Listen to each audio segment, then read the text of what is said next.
نے پوچھی ہے امامت کی حقیقت مجھ سے۔ اگر کوئی شخص مبنا اور رکھتا ہو اور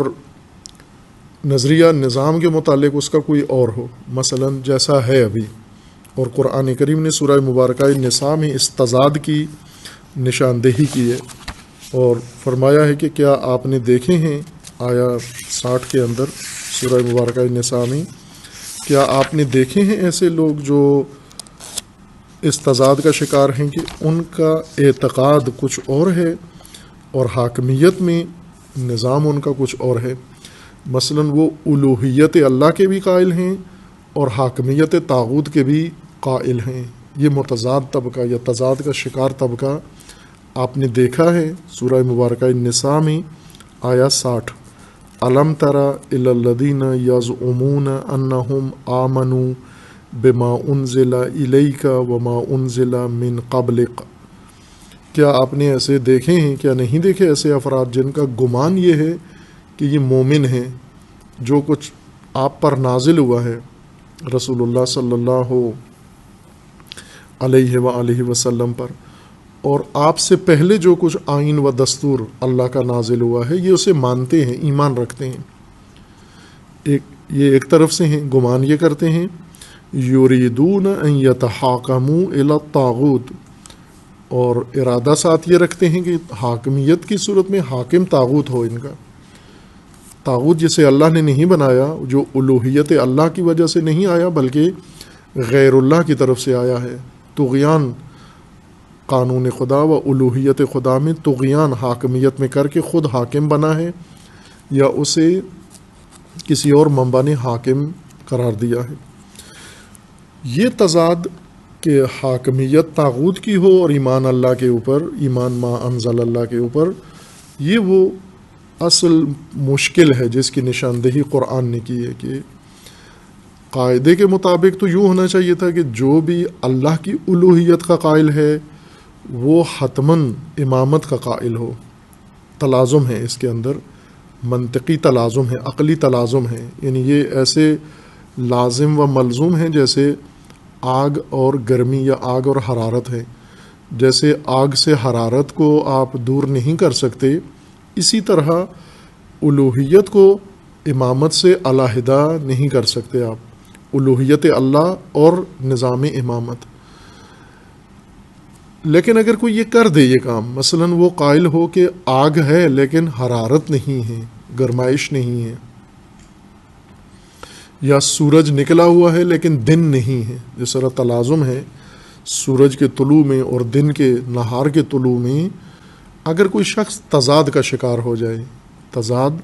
انسان کی ذہنی الجھن کی وجہ سے پیدا ہوتا ہے، فہم میں انحراف کی وجہ سے انسان کے اندر یہ تضاد جنم لیتا ہے کہ اگر کوئی اس آفت میں مبتلا ہو جائے کہ سورج نکل آیا ہے لیکن دن نہیں نکلا ابھی،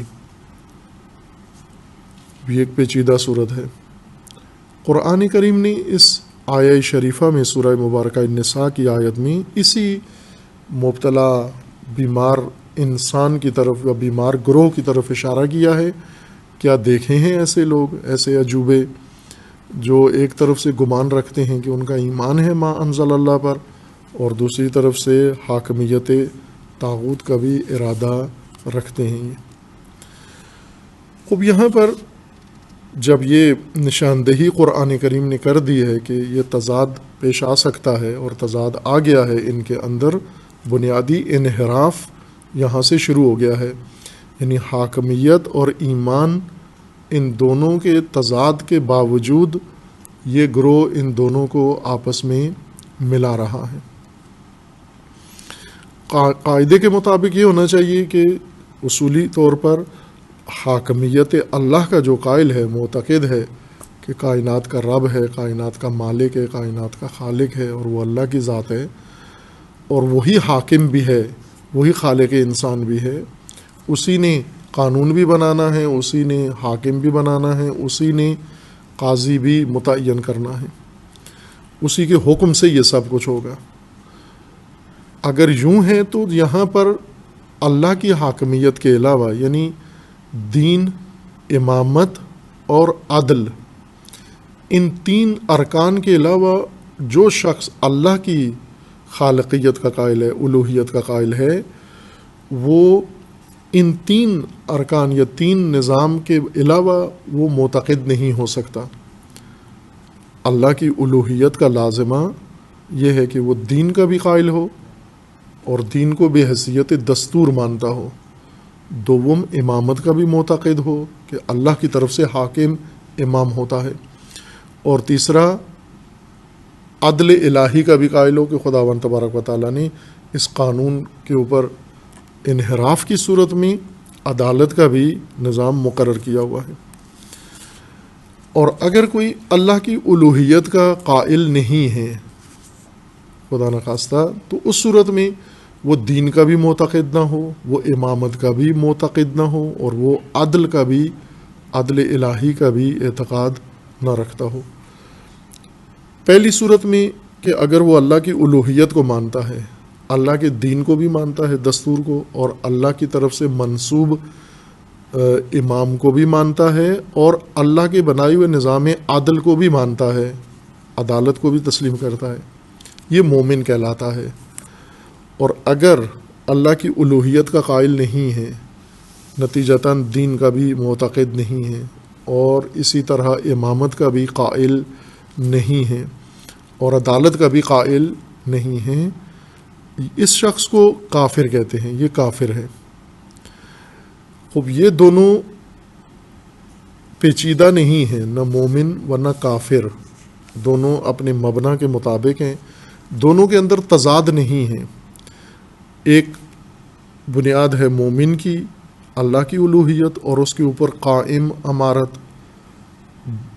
آئین، دین، امامت اور عدالت کی، اور دوسری طرف انکار ہے الوہیت کا، کفر جس کو قرآن نے کہا ہے انکار ہے، اور اس کے اوپر قائم امارت، یعنی اللہ کا قائل نہیں ہے، مادیت کا قائل ہے، بس نظام بھی اس کا طاغوتی ہے، دین کا قائل نہیں ہے، آئین خود انسان نے بنانا ہے، اور اس آئین کو نافذ بھی خود انسان نے کرنا ہے، اور عدالت بھی یا فیصلے بھی خود انسان ہی کے بنائے ہوئے نظام سے اور احکام سے ہوں گے۔ لیکن ساتھ ہی قرآن نے فرمایا ہے کہ یہ 2 بالکل واضح راستے ہیں، ان دونوں راہوں میں آپس میں تضاد ہے، ایک کفر ہے، ایک ایمان، ایک اللہ کی الوہیت و حاکمیت کے اوپر قائم ہے، اور دوسرا انکار الوہیت خدا پر، غیر اللہ کی الوہیت پر استوار ہے۔ انہوں نے الہ اللہ کو نہیں مانا، بلکہ اللہ کے علاوہ انہوں نے کسی اور کو الہ قرار دیا ہے۔ لیکن کچھ ایسے لوگ ہیں کہ جنہوں نے ان دونوں متضاد راہوں کو آپس میں ملا دیا ہے، مخلوط کر دیا ہے، اکٹھا کر دیا ہے۔ سورہ نساء کی آیت میں اس گروہ کی طرف اشارہ ہے کہ جنہوں نے متضاد راہوں میں سے دونوں کو لے لیا ہے اور دونوں کے درمیان آپس میں سمجھوتا قرار دیا ہے، انہوں نے اکٹھا کر دیا ہے دونوں کو۔ الم تری الی الذین یزعمون انہم آمنوا، یہ ایک انہوں نے روش اپنائی ہے کہ گمان ان کا یہ ہے ایک طرف سے کہ وہ ایمان رکھتے ہیں ما انزل اللہ پر، اور دوسری طرف سے یریدون ان یتحاکموا الی الطاغوت، اور دوسری طرف سے وہ طاغوت کا بھی، حاکمیت طاغوت کے بھی قائل ہیں، اور اس کے لیے بھی کوشاں ہیں، اس کے لیے بھی ابتغاء کر رہے ہیں، تگ و دو کر رہے ہیں، اور اس کے اندر شامل ہیں۔ یہ کون لوگ ہیں؟ یہ تضاد کیسے اکٹھا کیا جاتا ہے؟ متضاد راہیں اور متضاد افکار جو آپس میں ایک دوسرے کی ضد ہیں، ایک دوسرے کے ساتھ ٹکراتے ہیں، انہیں اس گروہ نے کس طرح آپس میں ملایا ہے؟ قرآن کریم کا فرمانے کو وَإِذَا قِيلَ لَهُمْ تَعَالَوْا إِلَى مَا أَنزَلَ اللَّهُ وَإِلَى الرَّسُولِ، اب عنوان دے رہا ہے قرآن اس متضاد طبقے کو جو تضاد کا شکار ہو گیا ہے، جنہوں نے متضاد راہیں اپنا لی ہیں، ایمان اور طاغوتیت دونوں کو لے لیا ہے، حاکمیت طاغوت اور ایمان باللہ۔ جب ان سے کہا جاتا ہے کہ آپ طاغوت کو ترک کرو اور ما انزل اللہ کی طرف آؤ، یعنی دستور آئین غیر اللہ کا نہ ہو، اللہ کا آئین تم اپنا لو، اور نظام بھی اللہ کا ہو، ما انزل اللہ یعنی امامت و دین ہر دو تم لے لو، اختیار کرو. رأیت المنافقین یصدون عنک صدودا، تو اس صورت میں آپ دیکھیں گے کہ منافق آپ کے مقابلے میں آ جاتے ہیں، منافق انکار کرتے ہیں، منافق روکتے ہیں اس بات سے. قرآن کریم کا یہ فرمانا ہے کہ جو بھی یہ تضاد اکٹھا کر دے وہ نفاق ہے، منافق ہے. اور ایسا ہی ہے، حق و باطل دو متضاد چیزیں ہیں آپس میں، تضاد مطلق ہے ان کے اندر، حق اور باطل کے اندر. کوئی حق، لا شیء من الحق، ذرا برابر حق بھی باطل نہیں ہے، اور کسی قسم کا باطل حق نہیں ہو سکتا. لا شیء من الباطل بحق ولا شیء من الحق بباطل. اس اطلاق کے ساتھ حق اور باطل آپس میں متضاد ہیں کہ ذرا برابر شائبہ بھی حق کا باطل کے ساتھ اور باطل کا حق کے ساتھ اکٹھا نہیں ہو سکتا. لیکن یہی لوگ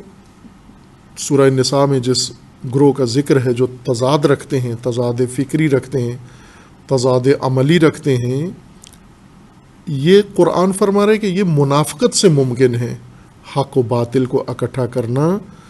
اس کے لیے جس فارمولے کی ضرورت ہے، جس تدبیر کی ضرورت ہے، اس کا نام ہے منافقت. نفاق سے حق و باطل دونوں اکٹھے ہو جاتے ہیں،